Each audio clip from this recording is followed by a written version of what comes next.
कार्यक्रम आयोजित किया गया है। बहनों और भाइयों, आप सबको दोनों हाथ जोड़ के प्रणाम करता हूं।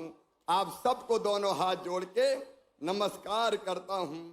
जानि राम सेवा सरस समझ करब अनुमान, न जाने आज कितने जीवन के पुण्यों का उदय हुआ है कि आज हम सबको ये सौभाग्य मिला है कि राम रजा जो हमारे आराध्य है।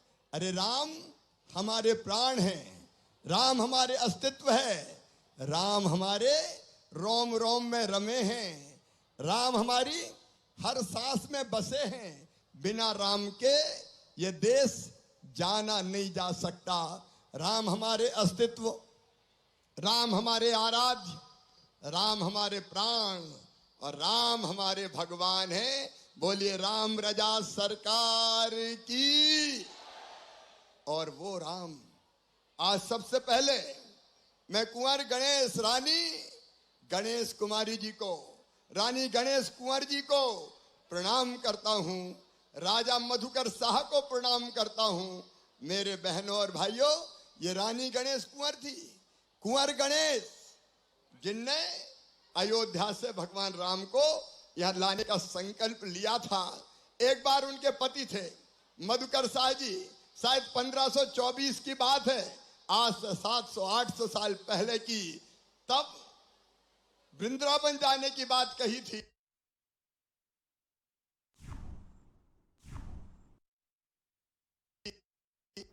तो ओरछा से ये तस्वीरें आपको दिखा रहे हैं जिसे बुंदेलखंड की अयोध्या कहा जाता है। तो देखिए राम राजा लोग यहाँ भगवान में तुम्हारी इतनी श्रद्धा है तो जाओ अयोध्या और राम भगवान को यहीं ले आओ। रानी ने तय किया कि मैं अयोध्या जाऊंगी और भगवान राम को लेके आऊंगी। और रानी चल पड़ी अयोध्या। अयोध्या पहुंची और सरयू के किनारे, सरयू नदी है, सरयू नदी के किनारे भगवान राम से प्रार्थना करने लगी, हे भगवान मेरी लाज बचा लो, मेरे साथ अयोध्या से ओरछा चलो। 7 दिन हो गए, 7 दिन, लेकिन भगवान राम दिखे नहीं, भगवान राम ने सुनी नहीं। तो कहते हैं 7वें दिन रानी ने सरयू में कहा क्या बेकार है, मेरी जिंदगी बेकार है, भगवान मेरी सुन ही नहीं रहे, तो मैं अब जीवित नहीं रहूंगी, प्राण त्याग दूंगी। ये कह के रानी ने सरयू नदी में छलांग लगा दी। लेकिन छलांग न लगाते ही कहते भगवान राम बाल रूप में रानी की गोद में आके बैठ गए कि मां मैं आ गया तेरे पास। रानी गदगद हो गई। जोर से ताली बजाओ। रानी की गोद में स्वयं भगवान राम आके बैठ गए बाल रूप में। फिर रानी बोली, मेरे साथ लला राम रजा, अब तुम्हें चलना पड़ेगा ओरछा। तो भगवान राम ने कहा ऐसे नहीं जाऊंगा, ऐसे नहीं जाऊंगा, मेरी 3 शर्तें हैं। तो रानी बोली बताओ कौन सी शर्त है तुम्हारी। तो भगवान राम बोले, मैं जहां जाऊंगा वहां और कोई राजा नहीं रहेगा, राजा केवल मैं रहूंगा, मैं राम राजा रहूंगा और कोई राजा वहां नहीं होगा। तो रानी ने कहा मंजूर, ओरछा के राजा केवल भगवान राम होंगे। और दूसरी शर्त भगवान ने रखी कि मैं केवल पैदल जाऊंगा, पैदल। हिम्मत हो रानी तो चलो मेरे साथ पैदल, और वो भी पुष्य नक्षत्र में जाऊंगा, पुष्य नक्षत्र में। तो रानी बोली मंजूर है भगवान। 8 महीना 28 दिन, कितने 8 महीना 28 दिन रानी पैदल चलती रही और पैदल भगवान राम को लेके चली वहां से। तीसरी शर्त भी बताई भगवान राम ने कि एक बार जहां बैठ जाऊंगा वहां से उठूंगा नहीं, वहां से मैं उठूंगा नहीं। रानी बोली तीनों शर्त मंजूर, मैं पैदल लेके जाऊंगी, वहां तुम्हारे अलावा कोई दूसरा राजा नहीं होगा, और एक बार कहीं बैठ गए तो वहां से उठना मत भगवान, लेकिन चले चलो ओरछा मेरे राम, चले चलो ओरछा मेरे राम, चले चलो ओरछा मेरे राम। और राम भगवान राम भगवान चल दिए रानी के साथ ओरछा। यहां राजा को पता चल गया, मधुकर शाह जी को, कि भगवान को लेकर रानी आ रही है, तो उनका महल बनाओ जल्दी जल्दी, भगवान का अच्छा मंदिर बनाओ। तो यहाँ चतुर्भुज मंदिर बना, चतुर्भुज, ये सोच के कि राम आएंगे तो इस मंदिर में विराजेंगे। अब रानी वहां से लेके चली। 8 महीना 28 दिन के बाद जब ओरछा आई तो सोचा अभी भगवान को कहाँ स्थापित करूं, कहाँ ठहराऊं। तो रानी की रसोई थी, तो रानी ने सोचा अभी तो यहीं रख देते हैं, बाद में फिर चतुर्भुज मंदिर ले चलेंगे। तो भगवान राम रजा जहां है ना, वो रानी की रसोई थी, रसोई वहां रानी ने ले जाके भगवान की स्थापना कर दी और सोचा बाद में बड़े महल में ले जाऊंगी चतुर्भुज मंदिर। और जब मंदिर तैयार हो गया तो बहुत कोशिश करी कि चलो बड़े मंदिर, चलो बड़े मंदिर, लेकिन राम लला ने कह दिया था, राम रजा ने, कि एक बार बैठ जाऊंगा तो उठूंगा नहीं, अब मैं नहीं जाने वाला, अब मैं नहीं जाने वाला, अब तो मैं यही रहूंगा। और तब से सब लोगों ने मान लिया कि भगवान राम अब दूसरी जगह नहीं जाएंगे, यहीं रहेंगे। और तब से ये ओरछा में राम रजा विराजे हैं। हम सब पे आशीर्वाद की वर्षा कर रहे हैं और उनके दर्शन करके हम धन्य हो रहे हैं। बोलो राम रजा सरकार की। आज राम रजा सवेरे में गया था महाकाल महाराज के मंदिर और मैंने वहां हाथ जोड़ के प्रार्थना की महाकाल महाराज से कि हे महाकाल महाराज, मेरे मध्य प्रदेश में, मेरे देश में पानी की वर्षा करवा दो। फसलें सूखने लगी है, किसान परेशान हो रहे हैं, जनता परेशान हो रही है।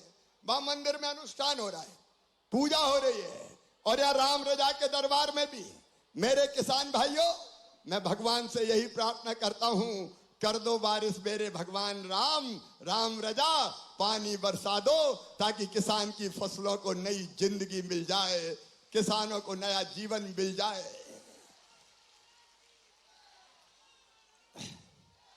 और मैं भी वहां पूजन करके आ रहा हूं।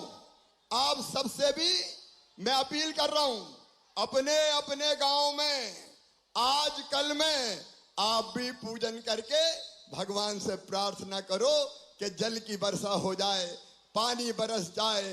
प्रार्थना में बड़ी ताकत होती है। भगवान हमारी जरूर सुनेंगे। अकाल ना आए मेरे भगवान, मेरी जनता को राहत दे दो, मेरी जनता सुखी रहे, सबका मंगल हो, सबका कल्याण हो, ये कृपा कर दो मेरे राम, ये कृपा कर दो। ये मेरी प्रार्थना है।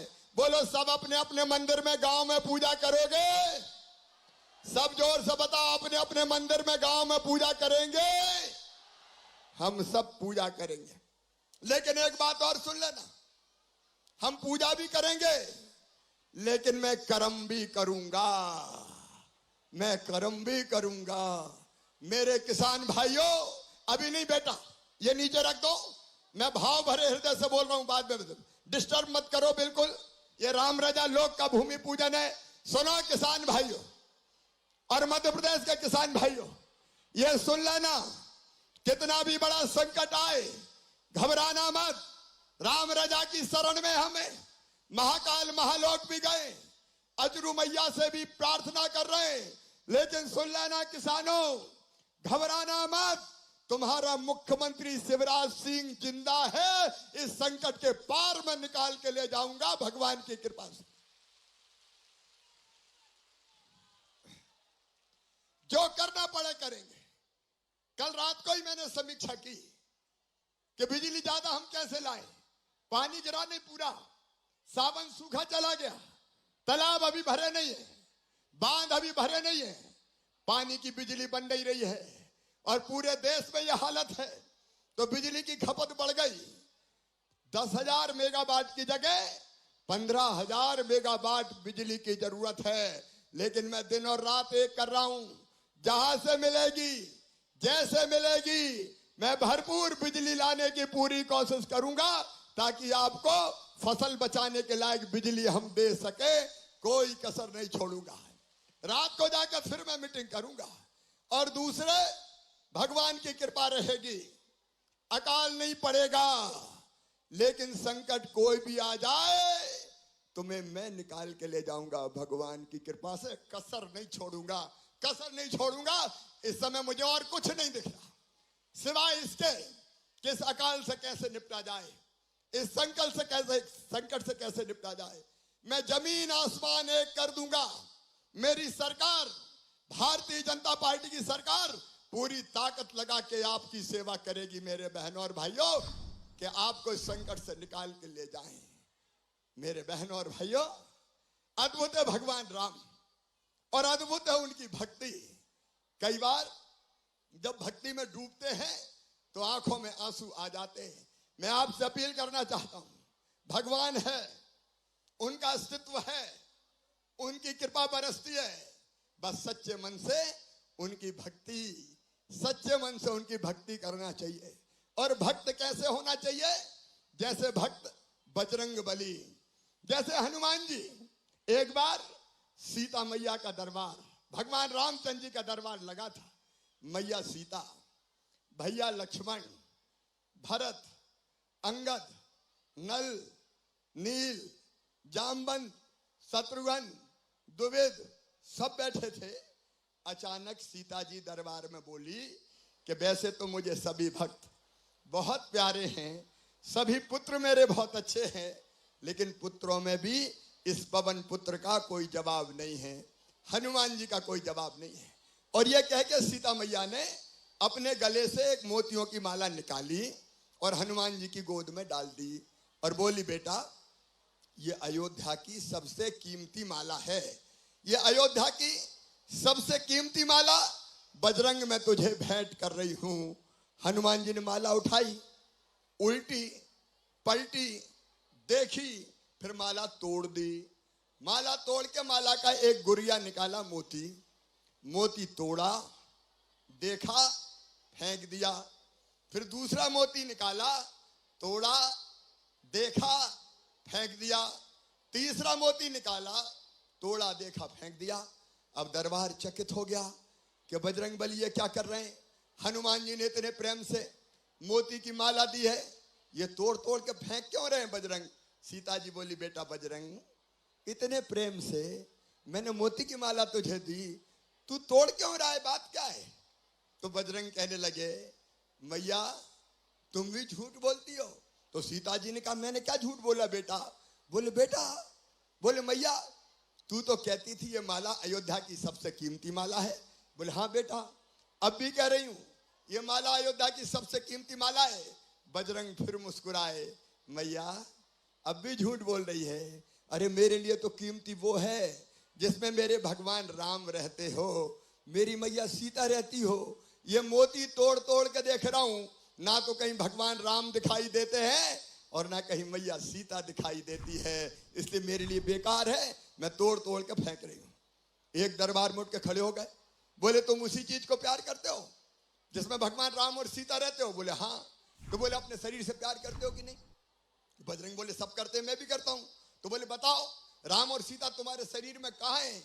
तो कहते हैं, बजरंग ने भरे दरबार में सीना चीर दिया और पूरी दुनिया ने देखा राम और सीता हनुमान जी के हृदय में विराजमान थे, बजरंग के हृदय में विराजमान थे। ये होती है भक्ति। ऐसे ही राम रजा की भक्ति करना। मेरी लाडली बहनाओ, चिंता मत करना, तुम पे भी राम की कृपा हुई है। मेरी बहनों, तुम्हें दुखी नहीं रहने दूंगा, तुम्हें परेशान नहीं रहने दूंगा। ये औरत जात, ये स्त्रियां, ये मेरी बहनें क्या आंसू बहाने के लिए पैदा हुई है? क्या केवल रोने के लिए पैदा हुई है? क्या ये अपनी सारी जिंदगी कष्ट और तकलीफ में गुजारने के लिए पैदा हुई है? नहीं मेरी बहनों, नहीं, तुम्हें भी जीने का अधिकार है, तुम्हें भी मुस्कुराने का हक है, तुम्हारे हिस्सों में भी तो खुशियां आनी चाहिए। और इसलिए योजना कई बनाई, लेकिन एक योजना भी बनाई, लाडली बहना योजना। मेरी बहनों, तुम्हारे आंखों में आंसू नहीं रहने दूंगा, अपनी बहनों के आंखों में आंसू नहीं रहेंगे, चेहरे पर मुस्कुराहट आएगी। इसलिए लाडली बहना योजना सीधे 1000 रुपया मेरी बहन के खाते में डालना शुरू किया। आप ईमानदारी से बताओ बहनों, लाडली बहना योजना अच्छी है कि नहीं? बहना बोल के बताओ जरा जोर से, भाई पूछ रहा है, बताओ अच्छी है कि नहीं? जोर से बोल के बताओ अच्छी है कि नहीं? केवल पैसा नहीं है ये, बहनों का सम्मान है। मेरी बहनों, तुम्हारे भाई की तरफ से बहनों का सम्मान है, क्योंकि पैसा हमारा सम्मान भी बढ़ाता है, पैसा हमारी समस्या हल करता है, पैसा हमारा आत्मविश्वास बढ़ाता है। बताओ पैसा रहता है तो हिम्मत रहती है कि नहीं रहती? अरे बोल के बताओ, हिम्मत रहती कि नहीं रहती?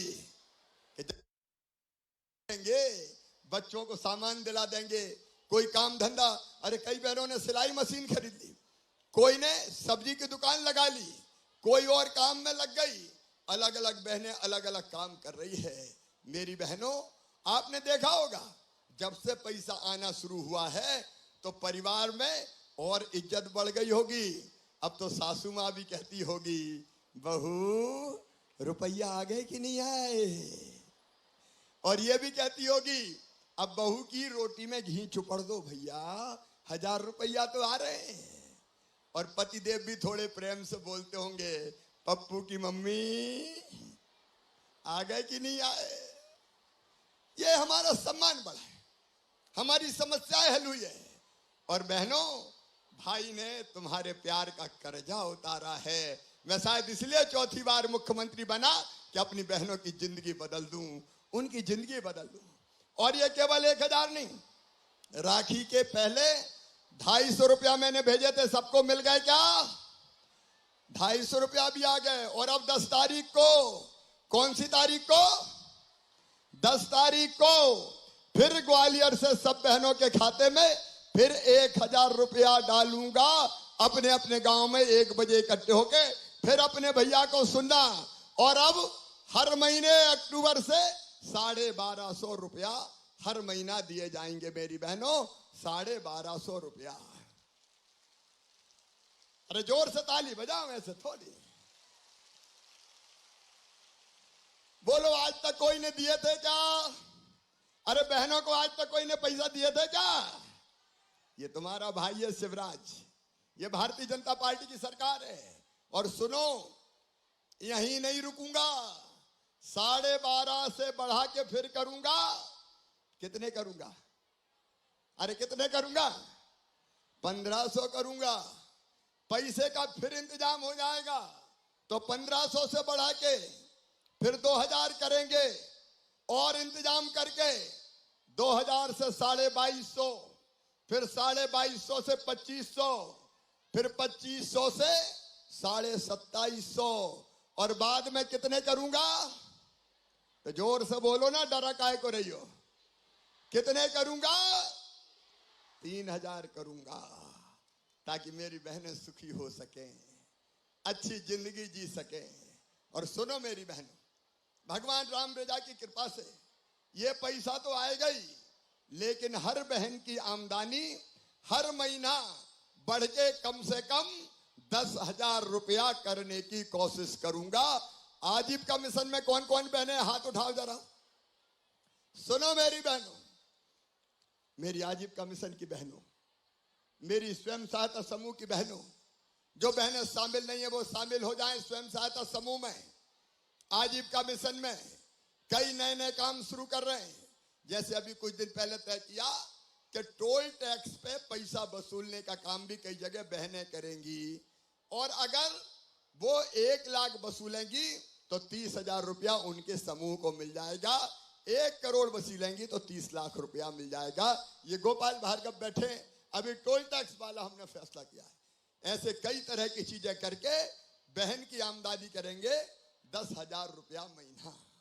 आपकी जिंदगी आनंद और प्रसन्नता से भर जाए, मेरी बहनों सुख से भर जाए। बेटा बेटी पढ़े लिखे, आप इज्जत से जिए। और इसलिए हमने तय किया, मध्य प्रदेश की धरती पर अगर कोई किसी बेटी की तरफ गलत नजर से देखेगा, दुराचार करेगा, तो सीधा फांसी के फंदे पे लटका दिया जाएगा, छोड़ेंगे नहीं। शराब के हाथ सारे बंद कर दिए। और किसान भाइयों, बाकी काम तो करेंगे ही, लेकिन हर महीना अब 1000 किसान के भी आएंगे। हर 2 महीना में पहले 2000 पीएम के, फिर 2000 सीएम के, फिर 2000 पीएम के, फिर 2000 सीएम के, फिर 2000 पीएम के, फिर 2000 सीएम के। अरे ऐसी सरकार देखी है। बहना को भी 12,000 साल में, उनके तो बढ़ते रहेंगे, किसान को भी 12,000। और मेरे बहनों और भाइयों, ये भारतीय जनता पार्टी की सरकार है। कैन और बेतवा जुड़ेगी तो बुंदेलखंड के हर खेत में पानी आएगा। किसान भाइयों, फसलें लहलहाएगी। तेजी से उस दिशा में काम चल रहा है। बदलना है आपकी जिंदगी, बदलना है बुंदेलखंड। और इसलिए चाहे बेटा बेटी की पढ़ाई हो, अभी बेटियों को बेटों को मैंने स्कूटी दी, लैपटॉप देता हूं। कांग्रेस ने ये सब योजना बंद कर दी थी। आज उसके बहुत विस्तार में नहीं जाऊंगा मैं। कमलनाथ जी ने, कांग्रेस ने मेरी सब योजना बंद कर दी थी। बेटी की शादी करवाता था, उसके पैसे नहीं दिए। बच्चों को लैपटॉप देता था, वो बंद करवा दिए। बेटा बेटी को साइकिल देता था, वो बंद करवा दी। बुजुर्गों को तीर्थ यात्रा ले जाता था, वो बंद कर दी। मेरे भाई और बहनों, मेरे बुजुर्गों, तीर्थ यात्रा फिर चालू। अभी तक रेल से ले जाते थे, लेकिन अब हवाई जहाज से भी तीर्थ ले जाऊंगा। मेरे बुजुर्गों, हवाई जहाज से भी तीर्थ जाओगे। ये अपनी सरकार है। आज राम रजा लोक के शिलान्यास के दिन मैं आनंद से भरा हूं, उत्साह से भरा हूं। एक अद्भुत लोक बन रहा है। राम जी की बड़ी कृपा है सचमुच में कि ये सौभाग्य हमारे हाथों को मिला है। ये राम रजा लोक परलोक तो सुधारेगा ही, हमारी श्रद्धा, हमारी भक्ति, हमारे विश्वास उसको बढ़ाएगा। राम रजा लोक में भगवान राम की बाल लीलाओं का चित्रण होगा। अभी 2.8 एकड़ में, अब ये बढ़ के पूरे 8 एकड़ में बनेगा राम रजा लोक। पूरे 8 एकड़ में अलग अलग तरह की गैलरी बनेगी। म्यूरल्स के माध्यम से भगवान राम की लीलाओं को दर्शाने का काम होगा। एक नजर जरा मारो, क्या क्या काम होंगे यहां पे रामलला के मंदिर में, राम रजा के मंदिर में। यहां पे ये 12 एकड़ में, 8 में नहीं, 12 एकड़ में श्री राम रजा लोक बनेगा। प्रवेश द्वार भव्य होगा, दरबारा गलियारे से होकर जाएंगे। बालकांड प्रांगण एक होगा जिसमें भगवान राम की बाल लीलाएं पूरी की पूरी चित्रित की जाएंगे। एक उत्तरकांड प्रांगण होगा जिसमें भगवान राम के राजा रूप को कथाओं के माध्यम से दर्शाया जाएगा। राजभोग पाकशाला का निर्माण होगा। दर्शनार्थियों को कई सुविधाएं अलग अलग बनाई जाएंगी और इतना भव्य बनाया जाएगा कि कुल मिला के इस पूरे प्रोजेक्ट में लगभग अलग अलग यहां और बाहर हमारे पूरे ओरछा के विकास में लगभग 1.25 करोड़ रुपया खर्च करने का काम प्रारंभ किया जाएगा। सारे टेंडर हो गए, जल्दी काम शुरू होगा और हमारी कोशिश है राम रजा लोक जल्दी बन के तैयार हो जाए। मेरे बहनों और भाइयों, हम पूरे ओरछा को अभी सजाने संवारने का काम कर रहे हैं। हम ओरछा में एक नहीं अनेकों चीजें बना रहे हैं। हिस्टोरिक अर्बन लैंडस्केप प्रोजेक्ट का भी यूनेस्को ने यहाँ चयन किया है, उसके अंतर्गत भी काम होगा। यहाँ पर जितने महत्वपूर्ण स्मारक है उनका सौंदर्यीकरण होगा, उनका संरक्षण होगा। सभी मंदिरों में भव्य लाइटिंग होगी, सौंदर्यीकरण होगा।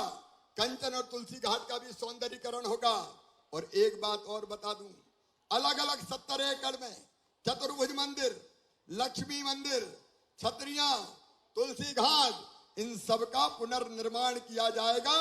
और एक बात और सुन लें, जो दुकानदार ये सोचते हैं कि राम रजा लोक बनेगा तो हमारा क्या होगा, अरे चिंता मत करो मेरे भाइयों, राम रजा सबको सुख और आनंद देंगे। दुकानें बना के दी जाएंगी, दुकानें, आप चिंता मत करना। और एक बात मैं बता रहा हूं, महाकाल महालोक जब से बना है रोज 2 लाख आ रहे हैं। 2 लाख लोग उज्जैन में, 2 लाख लोग रोज। और सोमवार के दिन और छुट्टी के दिन 2.5 लाख 3 लाख, अरे 2 महीने ही में लगभग 2 करोड़ लोग आ गए महाकाल महाराज के दर्शन करने, लगभग 2 करोड़। और उसके कारण क्या हुआ? उसके कारण वो आए तो टैक्सी चली, बसें चली, होटल चली, रिसोर्ट चले, फल की दुकान चली, फूल की दुकान चली, प्रसाद बना और हजारों हजार लोगों को रोजगार मिल गया। 3,000 करोड़ रुपया, 3,000 करोड़ रुपया उज्जैन की इकोनॉमी में आया है। उज्जैन बदल गया, उज्जैन बदल गया महालोक महाकाल महालोक के कारण। और ओरछा बदलेगा राम रजा लोक के कारण। मेरे बहनों और भाइयों, ओरछा बदलेगा राम रजा लोक के कारण। और इसलिए मैं कह रहा हूं, हमारे सौभाग्य का उदय हुआ है। भगवान राम की कृपा हुई है कि ये भव्य लोक हमारी धरती पर बनने वाला है। बोलो राम रजा लोक बन रहा है तो सब खुश हैं? अरे जोर से बताओ, सब खुश हैं? दैहिक दैविक भौतिक तापा, राम राज का हूं नहीं व्यापा। राम रजा लोक के साथ ऐसा राम राज आ जाए मेरे बहनों और भाइयों, ऐसा राम राज्य आ जाए, ये हमारी कोशिश है। जब यहां आया हूं तो आज दोनों विधानसभा के हमारे विधायक मित्रों ने, बीरेन जी ने कुछ चीजें और कही है। तरीचर कला को शायद नगर परिषद बनाने की बात उन्होंने जो कुछ लिख कर दिया है वो मैं कर दूंगा कि, लेकिन आज ये बड़े उत्सव का दिन है, इसलिए छोटी मोटी घोषणाओं का कोई अर्थ नहीं है। अचरू माता के भव्य मंदिर के निर्माण के लिए भी 2 करोड़ रुपया स्वीकृत कर दिए गए हैं। अचरू मैया का मंदिर भी बनेगा। तो आओ मेरे बहनों और भाइयों, हम सब मिलके ये संकल्प करें कि कोई गलत काम नहीं करेंगे, भगवान की भक्ति में डूबे रहेंगे और राम राज बना रहे, राम रजा की कृपा बनी रहे, इसके लिए भी हम प्रयास करते रहेंगे। और भगवान से भी आशीर्वाद मांग रहा हूं और भैया तुमसे भी आशीर्वाद मांग रहा है। बोलो सब भाई बहनों को आशीर्वाद मिलेगा? जोर से बोलो मिलेगा। तो बोलो भारत माता की, राम रजा सरकार की। और यहां की जनता से फिर कह रहा हूं कि भगवान की कृपा रहेगी, लेकिन सूखे उखे से डरने की जरूरत नहीं है। हर परिस्थिति का मिलकर मुकाबला करेंगे। मैं साथ हूं आपके, हम और आप मिलके हर संकट में से निकल जाएंगे। बहनों और भाइयों, बोलिए राम रजा सरकार की, पवन सुत हनुमान की। अब एक भजन गाना है भाई, एक भजन गाऊंगा, आप सब भी मेरे साथ गाएंगे। बोलो तैयार हो? अरे सब बताओ ना भैया, गाना वाना नहीं आता, फटा बांस से गला, लेकिन राम रजा लोग बन रहा है। इसलिए आओ भगवान राम की थोड़ी भक्ति कर ले। बचपन में मैंने मेरे गांव में भजन सुना था, राम भजन सुखदाई जपो रे मेरे भाई, ये जीवन 2 दिन का। आओ मिलकर वही गाते हैं, फिर ये कार्यक्रम खत्म होगा।